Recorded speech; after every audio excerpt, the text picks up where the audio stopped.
tardes, ¿cómo están ustedes? ¿Cómo me les acaba de ir a todos los participantes en la cátedra de política exterior? Hoy tenemos la cuarta y última actividad, la cual pues se va a hacer de manera no directa, sino se va a grabar en la plataforma para que posteriormente ustedes la puedan apreciar y enviar sobre la misma un trabajo.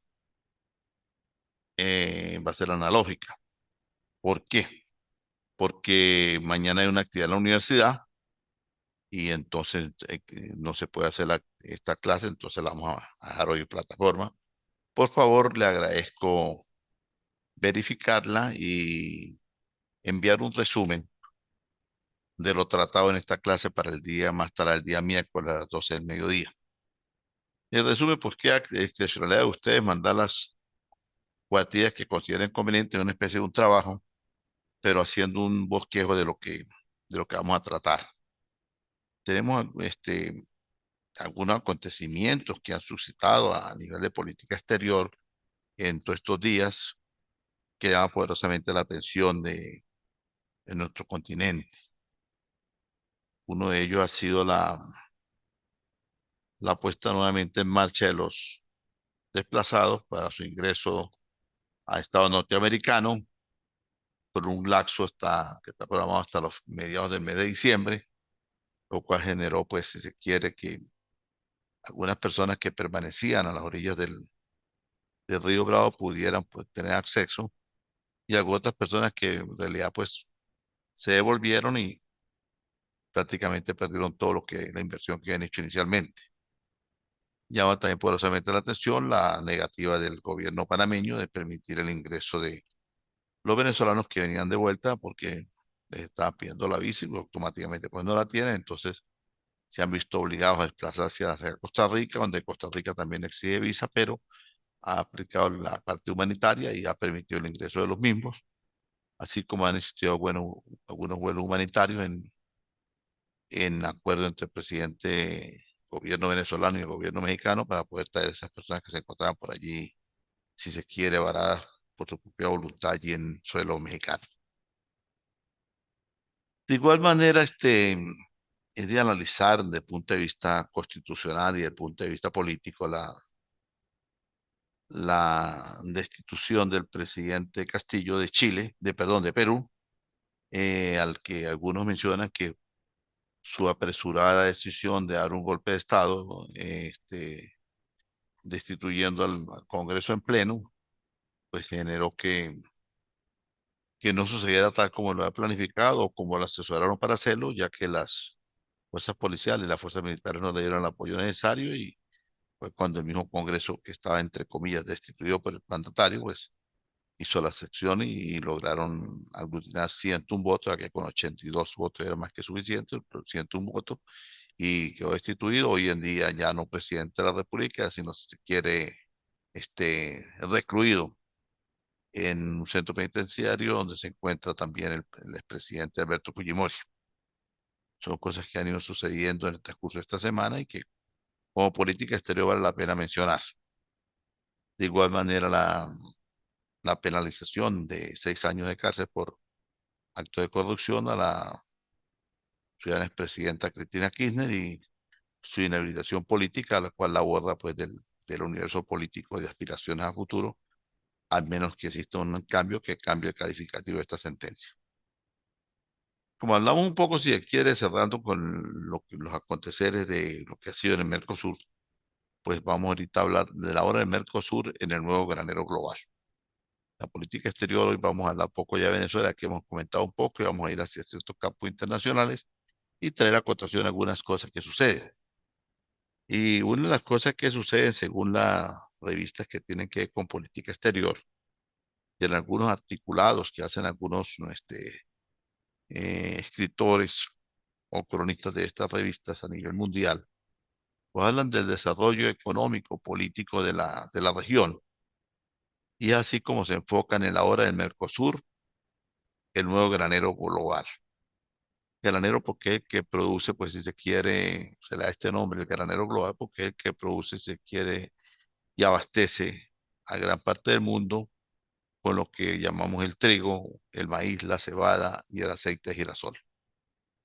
Y esto es muy importante porque ya vamos a ver por qué ellos pasan a ser el nuevo granero global y por qué quienes eran los nuevos graneros globales dejan de serlo. Entonces, vamos a profundizar pues, en estas aguas de la política exterior. Por primera vez la América Latina está en una posición de privilegio. O sea, cuando suceden aconteceres internacionales o mundiales, y más que todo con enfrentamientos bélicos y algunas distorsiones en el mundo de la economía de otro país, pues otros países salen gananciosos. Y es el caso de América Latina, que hoy está en una posición bastante privilegiada a través de ciertos aconteceres mundiales que han transcurrido y que se siguen transcurriendo. Es así como las materias primas, eh, como era en el pasado el oro, la plata, hoy en día pues siguen también funcionando a través de la América Latina en su productividad del oro, la plata, el azúcar, el café, el cacao, el guanábano y el caucho, y que se hacía anteriormente independientemente. Hoy nos vamos al granero y ya salimos de estos elementos que eran, de estas materias primas que eran tan constantes como eran, vuelvo y repito, el plátano, el azúcar, el café, el cacao, el guano y el caucho, así como el oro y la plata. Y hoy en día vemos cómo hay algunos alimentos que pasan a ser la bandera de los países que componen el Mercosur, en este caso Brasil, Argentina, Paraguay y Uruguay, y se convierten en fuertes productores de lo que es el trigo, el maíz, la cebada y aceite de girasol. ¿Por qué sucede esto? Pues simplemente porque el enfrentamiento bélico que sucede entre Ucrania y Rusia o Rusia-Ucrania, que eran grandes productores del aceite de girasol, del trigo, del maíz y la cebada, pues esos campos han sido destruidos, han sido bombardeados, han generado problemas con la guerra y entonces lejos de ser campos productivos, hoy en día son campos desolados. Y entonces por eso se dice que es la hora de Mercosur de convertirse en un granero global, porque estos países de Mercosur son fuertes en esta productividad de alimentos y son los que van a comenzar a abastecer esa materia prima que que antiguamente era producida tanto por Ucrania como por Rusia y que por cuestiones bélicas pues no lo están haciendo a cabalidad. Entonces otros pasan a suplirlos. Así también vemos cómo en los últimos 40 años Brasil ha pasado a ser un importador neto a convertirse en el cuarto exportador de alimentos a nivel mundial. Su industria agropecuaria representa hoy un 8% del PIB. En el 2022 produce actualmente 285 millones de toneladas de granos, 6 veces más que lo que producía en 1977. Por eso Brasil hoy en día es el segundo mayor proveedor de carne de res hacia los Estados Unidos, que con un 4% de la población mundial consume el 20% del Producto Mundial de Carne, y es así como en el 2021 exportó 2 millones de toneladas más que ningún otro país. Fíjese usted la potencia del mercado brasilero para poder exportar. Y es así como en carnes de res, en el año 2021 exportó más de 2 millones de toneladas que ningún otro país. Y para este cierre del ejercicio del año 2022, esos 2 millones de toneladas, pues esa cantidad que ha venido produciendo de carne de res, pues va a ser superior. De igual manera, la Bolsa de Comercio de Rosario, en este caso me refiero a Argentina, es un campo de industria. Alcanza un récord del 84.617 millones de dólares, que viene siendo un 8,6% más que el año pasado. Y en el 2021 ingresaron a la República de Argentina 38.049 millones por exportaciones de 5 cultivos, que son la soja, el maíz, el trigo, la cebada y el girasol. Este año sumarán 41.053 millones, es decir, 3.004 millones más. Solo en las exportaciones del trigo aportan 1.430 millones, más que el año pasado. Por ello podemos decir, y por eso aquel eslogan que fue el inicio de esta charla, que es la hora del Mercosur, está convertido en el granero global para el mundo.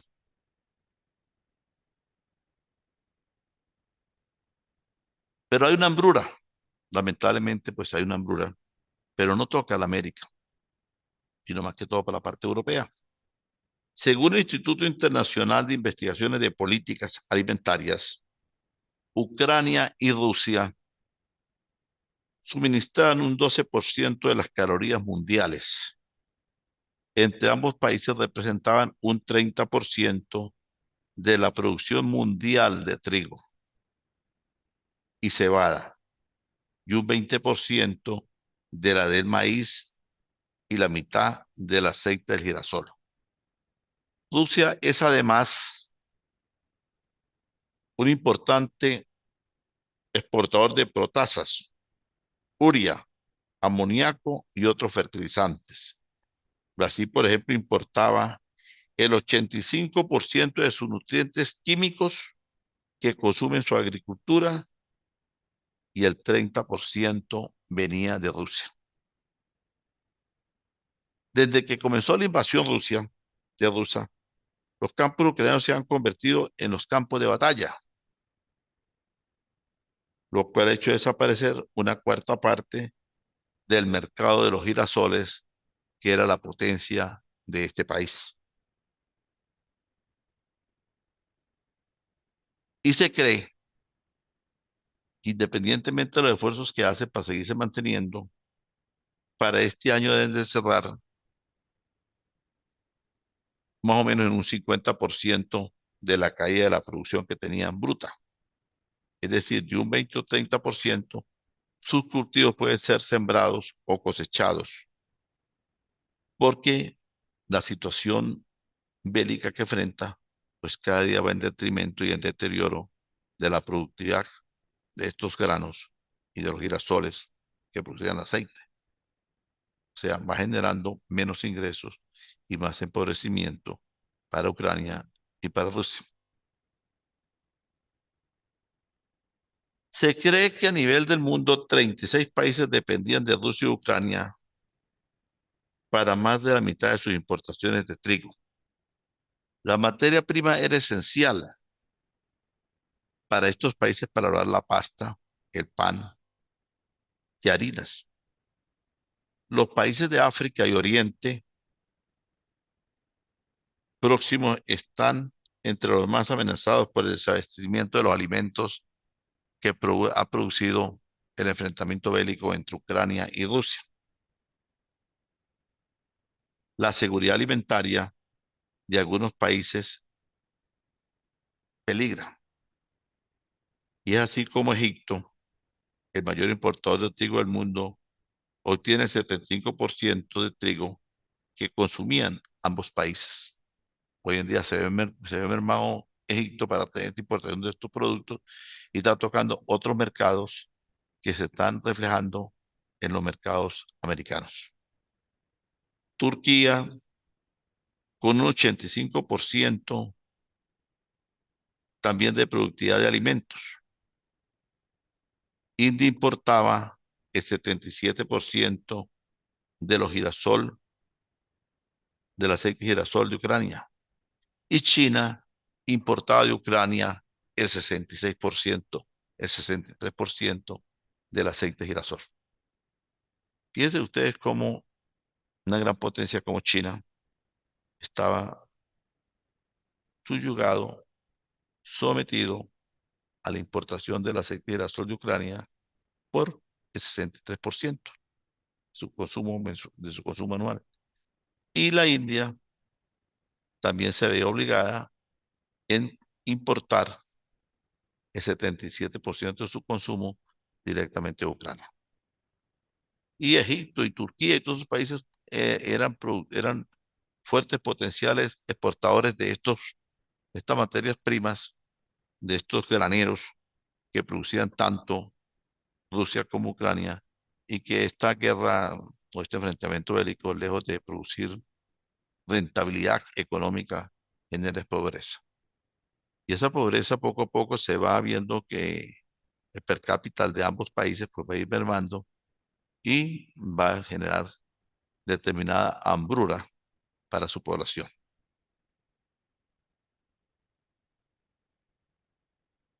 Y el Banco Mundial establece que por cada porcentual que aumenta el precio de los alimentos, genera que 10 millones de personas pueden caer en pobreza crítica, más de la cantidad de millones de personas que están hoy en pobreza crítica. ¿Por qué, señores? Porque es que una de las cuestiones de la política exterior y que fue creada cuando vimos aquí la primera clase con el romanticismo de los griegos, porque data de los griegos, que es darle a cada quien lo que se le puede dar, que sonaba muy romántico. Pues con las cuestiones de enfrentamientos bélicos, muchas veces por parte de entendimiento, por parte de unas buenas políticas, se cae estas situaciones o por algunas apetencias políticas, económicas, se llega a tal extremo, lo que va a generar va a ser siempre una situación irregular que tarde que temprano va a afectar el índice per cápita de cada país y que es muy difícil, pero muy difícil esa recuperación. Por eso tenemos que analizar la situación, vayamos nomás a la Segunda Guerra Mundial, la situación tan crítica que estaba para la Comunidad Europea, y allí cuando se cambia el nombre de las naciones europeas, se convierte en la comunidad europea, cambia el nombre y buscan cómo fortalecerse entre todos ellos para poder seguir saliendo de la crisis que quedó este enfrentamiento bélico. Y todo por el pensamiento, pues, de determinada persona en aquel entonces, que para mí es un secreto, que fue la situación de Hitler, y generó en esta controversia tan fuerte que afectó a gran parte de la América, a gran parte de la Unión Europea, y tocaron que fortalecerse y unirse, y se han venido uniendo para poder salir adelante ante tanta debacle económica, política y social.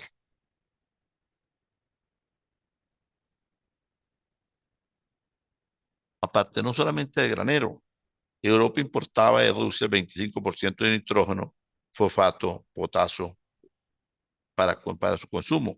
Noruega, el mayor productor y proveedor de fertilizantes de Europa Occidental, invierte en sus cultivos a escala global lo siguiente y cosecha para poder quedar en la mitad, la última. Por eso es cuando vemos que Noruega tenía grandes cultivos, pero es que su producción para tener los, los implementos, los ingredientes para poder fortalecer sus cultivos se ve mermada también con este enfrentamiento porque carece de la materia prima para sacar toda esa cantidad de fertilizantes y toda esa cantidad que ellos manejaban para tener sus campos productores y libres de plagas y libres de determinados insectos que pudieran ocasionar detrimento sobre los referidos cultivos. Por esto es una gran oportunidad. La gran oportunidad está en América Latina. Los economistas y los empresarios y analistas concuerdan que habría que remontar un siglo atrás para encontrar el paralelismo con gran oportunidad para poder aprovechar estas situaciones que vive América Latina, con esta situación del enfrentamiento bélico y poder poner la parte productiva de sus campos y poder abastecer mercados. Y es la puerta abierta para que el continente del Mercosur no solamente, no solo, perdón, el continente, los países de Mercosur no solamente se conviertan en unos países graneros para exportar, sino que también todos los países de la América Latina pueden perfectamente hacerlo. ¿Por qué? Porque la América Latina es un oasis político en medio de una guerra por los recursos. El mundo está marcado por escalas de los precios de las materias primas. El trigo a los hidrocarburos. América Latina es una de las regiones que produce y exporta bienes primarios y tiene mucho que ganar, según lo dice Luis Esteban Manrique, un insignia persona que se mueve en el mundo económico a nivel mundial y funciona a través de las revistas de política exterior de economía de los países. La subida de las materias primas tras la invasión de Rusia y Ucrania con los alimentos es el reflejo de la situación que pueden acarrear los países que no produzcan.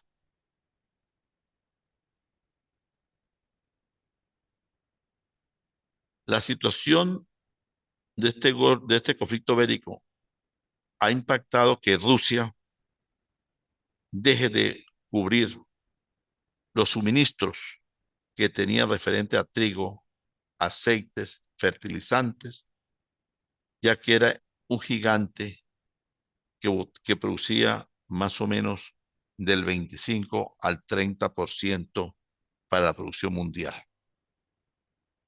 y que tarde que temprano va a haber la mella de lo que se dejó de producir. Todo país productor, en el momento en que cae en ciertos declives, viene siendo como el padre de familia cuando no sabe administrar los recursos y entonces malgasta y malgasta y malgasta y de repente no llegan más recursos y entonces tienen que enfrentar una situación de cómo poder paliar la crisis para poder salir adelante con sus obligaciones.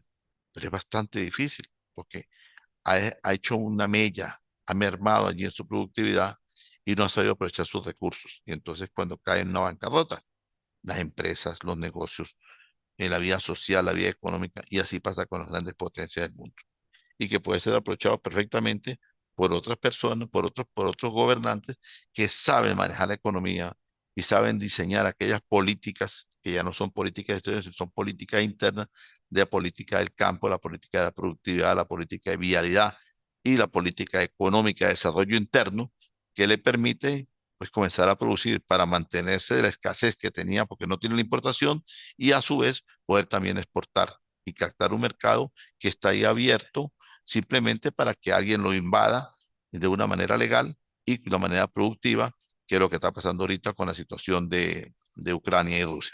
Mucho lo vemos desde el punto de vista neutral y ven, eso está por ahí, eso no sucede nada. No, no, sí sucede porque está marcando mucha mella en la economía mundial, porque ellos están dejando de producir las grandes importaciones que tenían y que eran fuentes de ingreso económico para ellos y que lamentablemente por estas situaciones pues no se produce, los campos están quedando desiertos y es la oportunidad para que otros países abarquen hacia esos mercados porque hay países que necesitan de esa productividad para su desarrollo y para su existencia.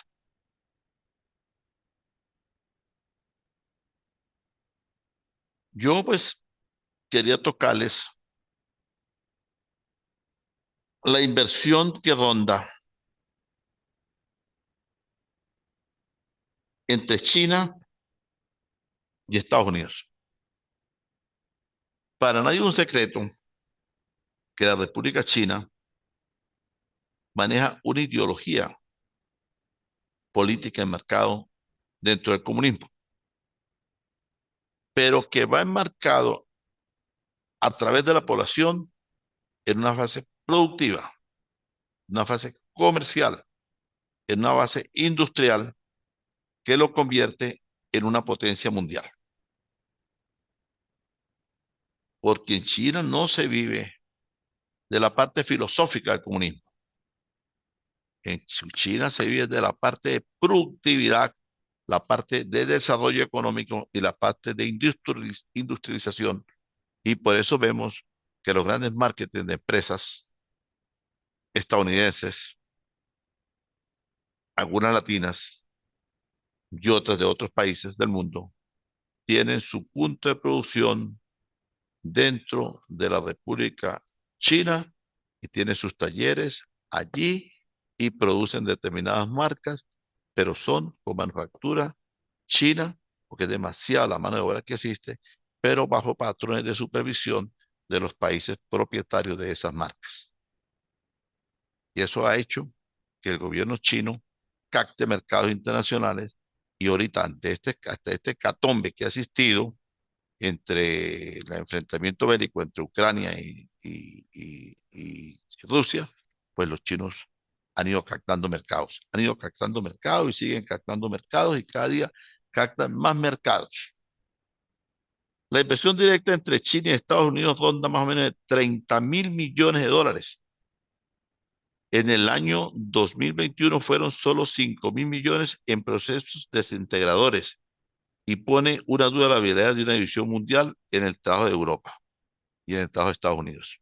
¿Por qué? Porque es más lo que se produce en China que lo que está produciendo el gigante norteamericano y los gigantes de Europa.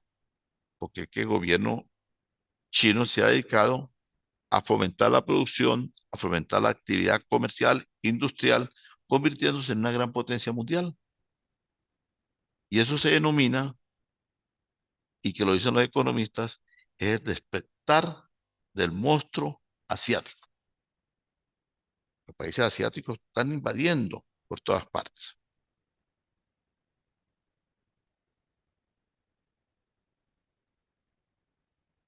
El 9 de marzo de este año, Vladimir Putin dijo, Moscú va a restringir las exportaciones de una serie de recursos, como son el pálido, el níquel, el carbón, los fertilizantes, el potásico, los zafiros industriales esenciales para fabricar baterías y convertirlos en catalíticos y semiconductores de una industria global que manejaba 3.004 billones de dólares. Lo dijo Putin que iba a dejar de producirlos, de exportarlos a partir del 9 de marzo, cuando ya estaba en comienzos de la cuestión de la invasión con Ucrania.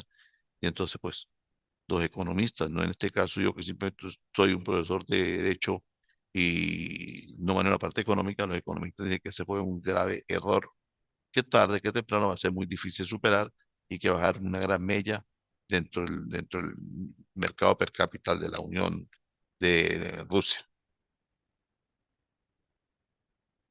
Existen algunos vientos de cola para la América Latina. En principio, esos factores suponen buenas noticias para nuestro continente. El oasis político que se atraviesa ahorita, sin tensiones fronterizas y que es además una de las regiones mundiales que más produce y exporta bienes primarios. En el 2021, el promedio de exportaciones de América Latina fue un 72%. En su mayoría fueron productos básicos.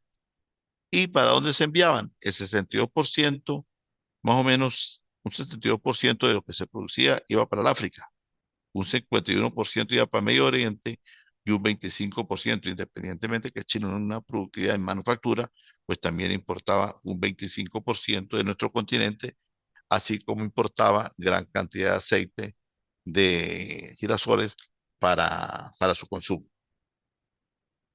Para Chile es el principal productor de cobre.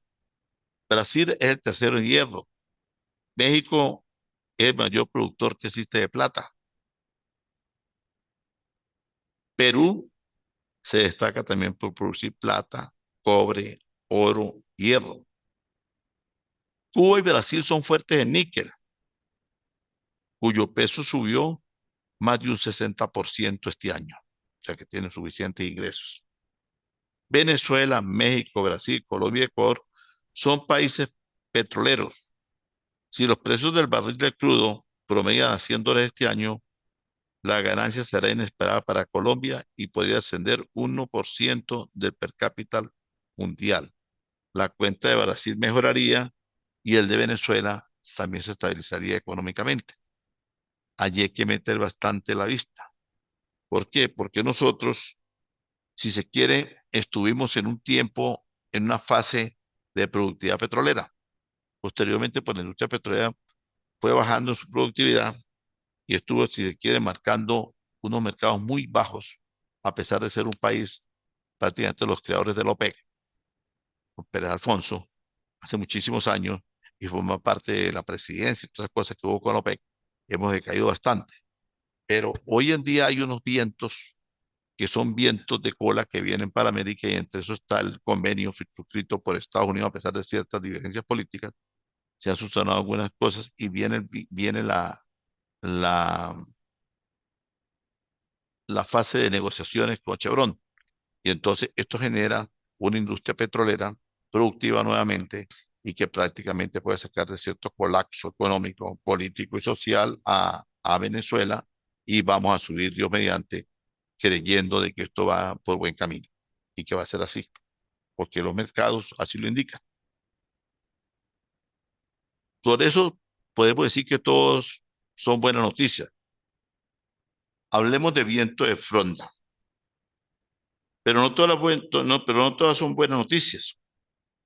La subida de precio de crudo, la balanza comercial de Chile, Argentina y Perú y otros importadores netos de energía en América Central y del Caribe tendrán que aumentar el subsidio y reducir los impuestos del combustible y alimentos para frenar el espiral de inflación. Cuando existen producciones y cuando existen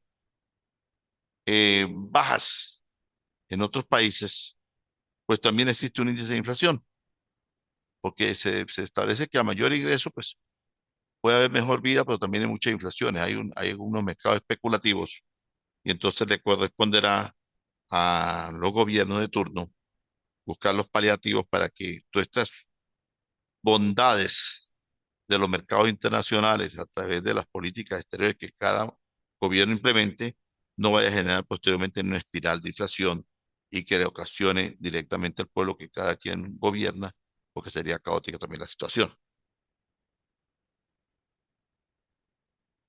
Alguien dijo una vez que la situación país que atraviese cada quien debe ser tomada en cuenta y corregida a través de los errores que cometan sus respectivos gobernantes. Por eso la importancia de que los gobernantes deben de rodearse siempre en su tren ministerial y de sucesores de personas que manejen bien la parte de la economía, tanto interna como externa, porque muchas veces lo que llega en grandeza, pues se va en muchas alabanzas y convierte al final en una pobreza. Entonces, tenemos que ser muy paliativos en esas cuestiones. Una vez alguien lo dijo en Venezuela, que el día que presentamos a sembrar el petróleo, pues si mañana, pasó mañana, va a escasear, pues tendremos que vivir. Y hablando del mercado granero que se convierte en los países del Mercosur y que se convierte en muchos, pues nosotros también tenemos mucho que producir en la parte agrícola, en la parte agropecuaria y en la parte minera, porque Venezuela es un potencial en todo, Venezuela es un potencial que perfectamente podemos, con una buena administración gerencial, poder cubrir las expectativas de un mercado internacional y que está allí a la puerta ansioso de recibir los productos y que todos esos ingresos y exportaciones se convierten en buenos ingresos para el país. Existe un auge chino y el auge chino viene a través de la caída de Rusia. Hay una competencia fuerte entre los actores globales por ganar peso e influencia en el mercado.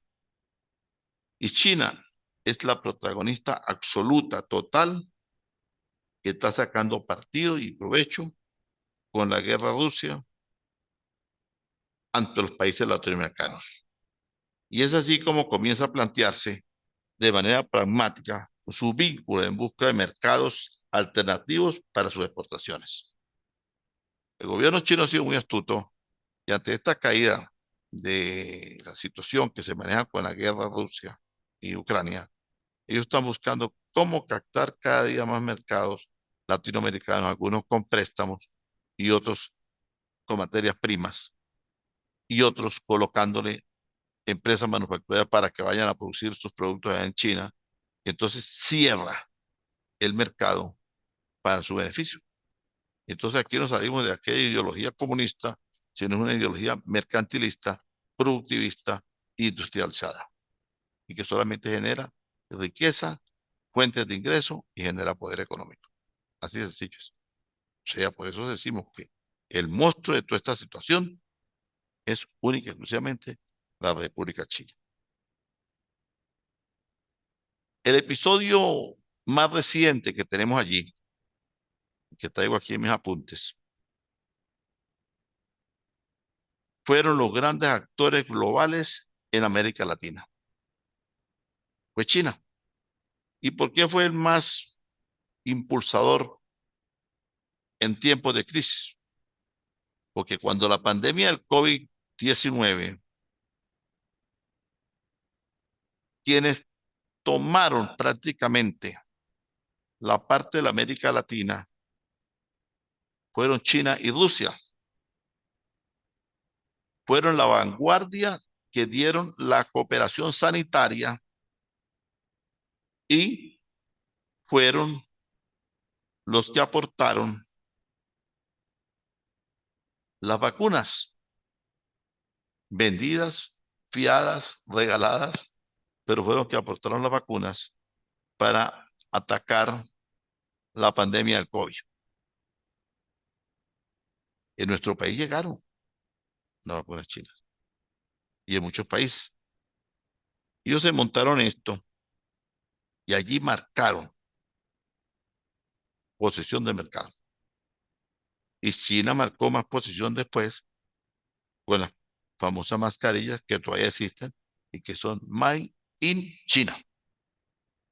Fíjese usted lo que es la imaginación mercantilista de cómo producir el dinero que está allí a la vuelta de la esquina y de hacer grandes negocios que permiten las políticas exteriores de captar mercados con otros gobiernos que necesitan su apoyo y que muchas veces es tan fácil que un mismo gobierno en determinado país ponga a funcionar la industria textil y a fabricar mascarillas. Pero, lamentablemente, el poder asiático de los chinos se montaron, fabricaron, exportaron, vendieron y se llevaron toda la utilidad. Vimos cómo, en comienzos de la pandemia, cómo llegaban las mascarillas a España. Algunas sacerdotes salieron un poco defectuosos, inmediatamente las cambiaron, se las llevaron, volvieron a traer nuevo, porque fue la premura para sacar y tuvieron cierta deficiencia de calidad, pero inmediatamente las recogieron del mercado y volvieron a surtirlo. Italia, todos los países del mundo fueron bajo el mercado chino. Estados Unidos y la Unión Europea se mantuvieron al margen. Estaban ellos necesitando lo que requerían y China los estaba surtiendo. Aparte que te decía que ellos habían sido los que han generado el virus, pero ellos se dedicaron a ayudar a combatirlo y suministraron una cantidad de ayuda a algunos países y otros le vendieron su ayuda.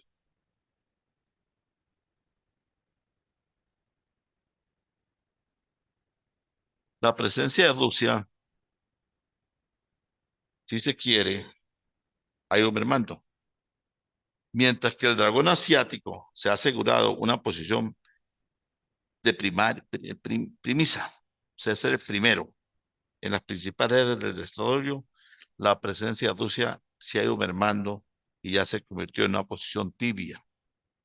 No ha trascendido en la cooperación para nadie, ni ya está haciendo acuerdos militares absolutamente con nadie, porque su situación bélica con Ucrania lo mantiene ocupado y ha ido perdiendo juego de presencia en las regiones que antes tenía y cada día sus regiones también van en deterioro y no tienen ninguna relación de mercado. Por eso, hoy decir que China es la esfera de la influencia en América Latina. Toma, toma forma en el flujo comercial. Está inmersa en infraestructuras. Hoy en día es el primer socio comercial de Brasil, de Chile, de Perú, de Costa Rica. Con Ecuador hacen negociaciones para alcanzar acuerdos que vayan en desarrollo de la productividad del hermano país del Ecuador.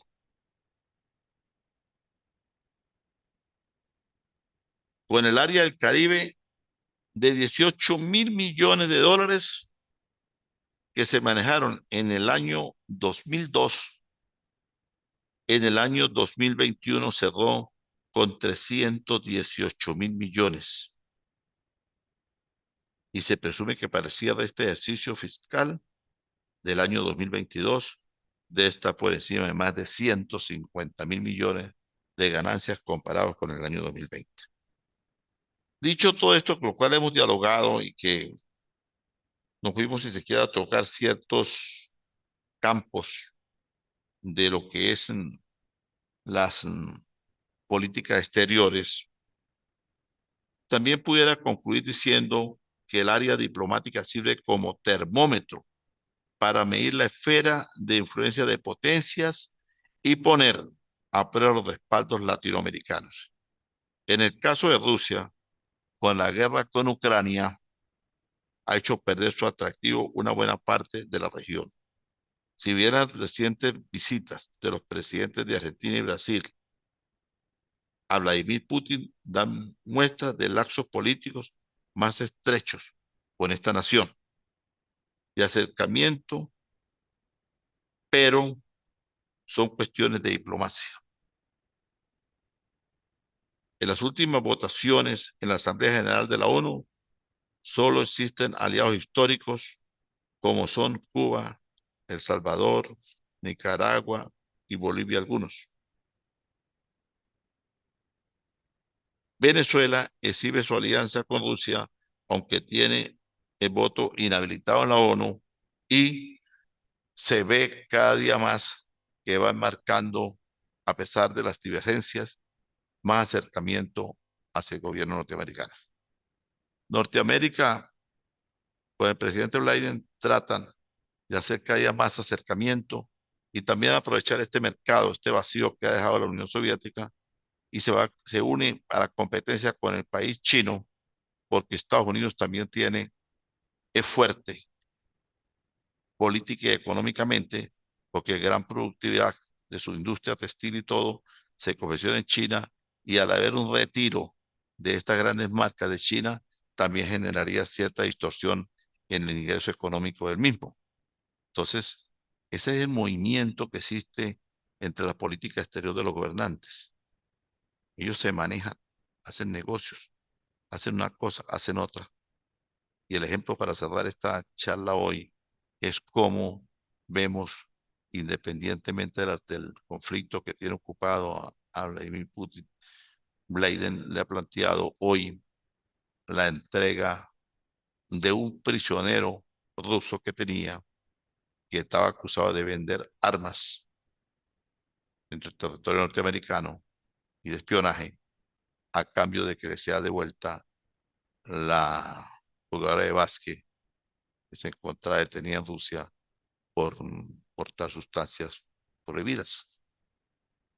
Y ya el acercamiento se hizo, la diplomacia actuó, la política exterior se implementó y cada quien viene a su casa. Este señor va rumbo a Rusia, Moscú, y la joven viene a rumbo a los Estados Unidos de Norteamérica. Dicho esto, apreciados compañeros, creo haber servido de algo.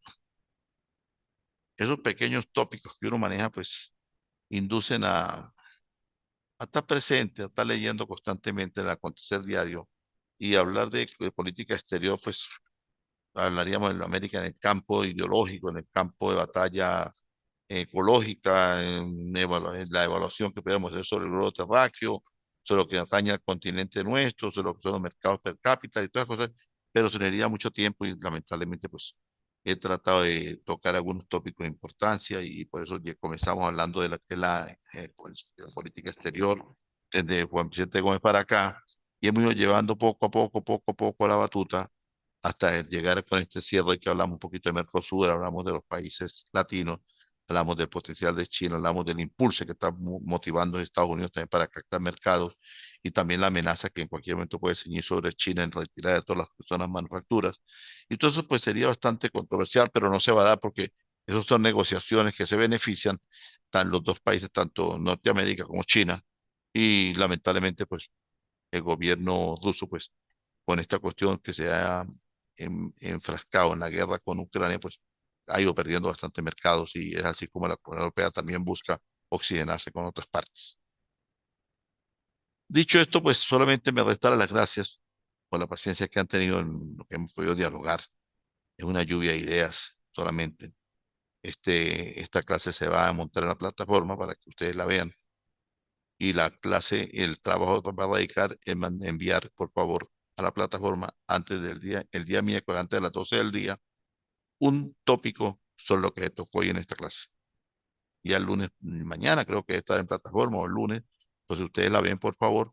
Y el día miércoles, antes de las 12 del día, me mandan los tópicos de esta clase. Bueno, un gran abrazo. Que el gran creador del universo les permita mucha vida y mucha salud. Y que estas fechas dicembrinas que vienen sean de mucho gozo, mucho regocijo, mucho amor entre familias, mucha paz. Que Dios los bendiga y que el venidero 2023 sea lleno de éxito para todos ustedes. Feliz año, feliz Navidades.